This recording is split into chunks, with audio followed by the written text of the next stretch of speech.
안녕하세요. 고요한 시간입니다. 오늘 저는 여러분께 아주 솔직한 고백을 하나 하려고 합니다. 저는 중독자입니다. 이 말을 들으면 아마 대부분은 이런 걸 떠올리실 겁니다. 마약, 술, 도박 같은 것들이요. 네, 맞습니다. 그런 것들도 끔찍한 중독이죠. 한 사람의 인생을, 그리고 그 주변 모든 것을 파괴하는 무서운 질병입니다. 저도 그런 중독의 언저리에서 제 삶이 무너져 내리는 것을 경험했습니다. 우리는 왜 중독될까요? 그 밑바닥에는 채워지지 않는 거대한 공허함이 있습니다. 아픔, 분노, 결핍. 이 감정들을 피하고 싶어서, 잠시라도 잊고 싶어서 그 일시적인 쾌락을 쫓는 겁니다. 이번 한 번만, 이것만 하면 괜찮아질 거야. 하지만 그 끝은 항상 똑같습니다. 더 큰 공허함, 더 깊은 절망이죠. 그런데 말입니다. 만약에 마약이나 도박보다 훨씬 더 강력하고 한 번 빠지면 절대 헤어나올 수 없는, 하지만 우리를 파괴하는 게 아니라 오히려 우리를 살리는 중독이 있다면 어떨까요?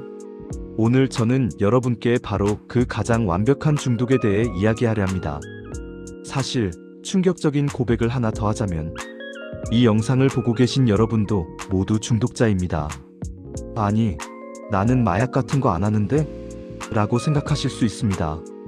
하지만 성경적인 관점에서 볼 때 중독의 본질은 다른 데 있습니다. 신학자 G.K. 빌은 이런 말을 했습니다. 우리는 우리가 숭배하는 것을 닮아간다. 파멸로 가든 회복으로 가든. 이게 무슨 말일까요? 성경에 따르면 모든 인간은 무언가를 숭배하도록, 무언가에 중독되도록 창조되었습니다. 우리의 마음은 무언가를 열렬히 갈망하고 그것에서 만족을 찾으려 합니다.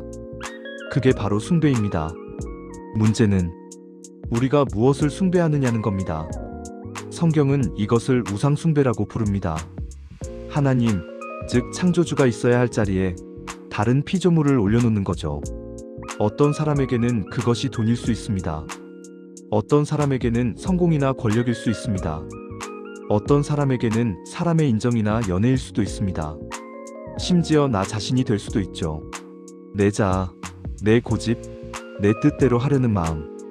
이 모든 것들은 하나님이 우리에게 주신 선물이지만 그것이 하나님이 되는 순간 그것은 우리를 파괴하는 중독이 됩니다. 왜냐하면 그것들은 일시적이고 우리의 영원한 갈망을 절대 채울 수 없기 때문입니다. 결국 모든 파괴적인 중독은 잘못된 숭배입니다. 우리는 모두 무언가에 미쳐있는 숭배 중독자들입니다. 그렇다면 이 잘못된 중독에서 벗어날 유일한 길은 무엇일까요? 저는 오랫동안 성공이라는 중독에 빠져 있었습니다. 남들보다 더 높이 올라가야 했고 더 많은 인정을 받아야 했습니다. 잠을 줄여가며 일했고 관계를 희생했습니다. 정상에 오르면 행복할 줄 알았죠. 하지만 정상이라고 생각했던 곳에 도착했을 때 제 손에 남은 건 텅 빈 공허함과 망가진 몸, 그리고 외로움뿐이었습니다. 저는 그 잘못된 숭배의 끝에서 모든 것을 잃었습니다. 그 지독한 공허함 속에서 저는 더 이상 제가 할 수 있는 게 아무것도 없다는 걸 깨달았습니다. 바로 그때 항복했습니다. 그런데 놀라운 일이 벌어졌습니다. 모든 것을 포기하고 하나님 제발 저 좀 살려주세요라고 무릎 꿇었을 때 저는 완전히 새로운 것을 만났습니다. 그것은 세상의 그 어떤 쾌락이나 마약과도 비교할 수 없는 압도적인 무엇이었습니다. 성경은 이것을 성령 충만이라고 부릅니다. 에베소서 5장 18절은 술 취하지 말라 이는 방탕한 것이니 오직 성령의 충만을 받으라고 말합니다. 성경은 취하지 말라고 하면서 동시에 취하라고 명령합니다. 파괴적인 것에 취하지 말고 생명을 주시는 성령님께 취하라는 것입니다. 이것이 바로 예수 중독입니다. 하나님의 임재에 중독되는 것입니다. 그분의 임재 안으로 더 가까이 나아갈 때 세상의 것들이 시시해지기 시작했습니다. 그분의 사랑에 취하기 시작했을 때 저를 괴롭히던 그 끔찍한 갈망들이 힘을 잃기 시작했습니다. 이것은 대체입니다. 나쁜 중독을 참는 것이 아닙니다에서 말하듯 기도 세게 하면 이길 수 있어 같은 단순한 의지의 문제가 아닙니다. 그것은 은혜입니다. 더 큰 사랑, 더 압도적인 기쁨, 더 강력한 무언가가 내 안을 가득 채워서 다른 것들이 비집고 들어올 틈이 없게 만드는 것입니다. 이것은 일시적인 해결이 아니라 영원한 변화였습니다. 저는 파괴적인 중독에서 빠져나와 저를 살리는 중독으로 갈아탔습니다. 자, 그럼 이 예수 중독에 걸리면 어떤 증상들이 나타날까요? 이 중독은 아주 특징적인 증상들이 있습니다. 첫 번째 증상 말씀 중독입니다. 예전에는 그렇게 재미없고 지루했던 그 까만 글씨가 꿀보다 더 달게 느껴집니다. 그분의 목소리를 듣고 싶어서, 그분을 더 알고 싶어서 견딜 수가 없는 겁니다. 하루라도 그 말씀을 읽지 않으면 금단 현상이 옵니다. 두 번째 증상 기도 중독입니다. 예전에는 필요할 때만, 아쉬울 때만 찾던 기도가 이제는 숨이 됩니다. 그분과 대화하는 것 자체가 너무 좋아서 멈출 수가 없는 겁니다. 기도는 더 이상 숙제가 아니라 데이트가 됩니다. 세 번째 증상 세상이 줄 수 없는 평안에 중독됩니다. 제 삶에 문제가 없어져서 행복한 게 아닙니다.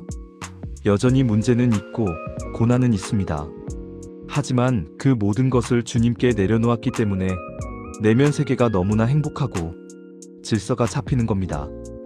내 자아가 죽고 내 안에 예수님이 사시기 때문입니다. 여러분, 이 중독은 어떻습니까? 이 중독은 내 삶을 파괴하지 않고 나를 회복시킵니다. 나를 고립시키지 않고 다른 사람들을 섬기게 만듭니다.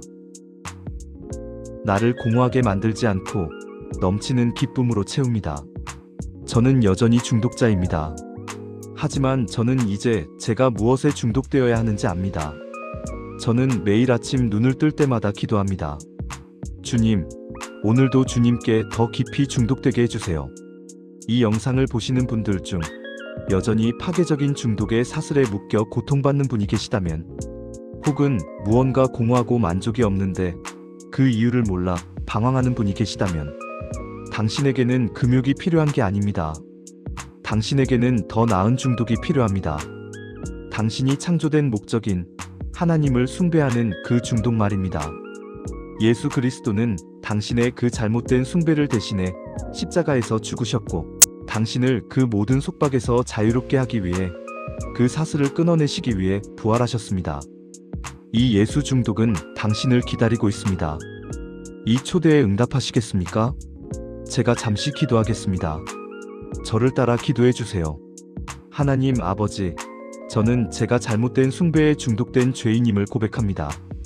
이제 그 모든 파괴적인 중독에서 벗어나 오직 주님께만 중독되기를 원합니다. 저의 깨진 마음을 받아주시고 성령으로 저를 가득 채워주세요. 저의 삶을 구원하시고 자유롭게 하신 예수님의 이름으로 기도드립니다. 아멘.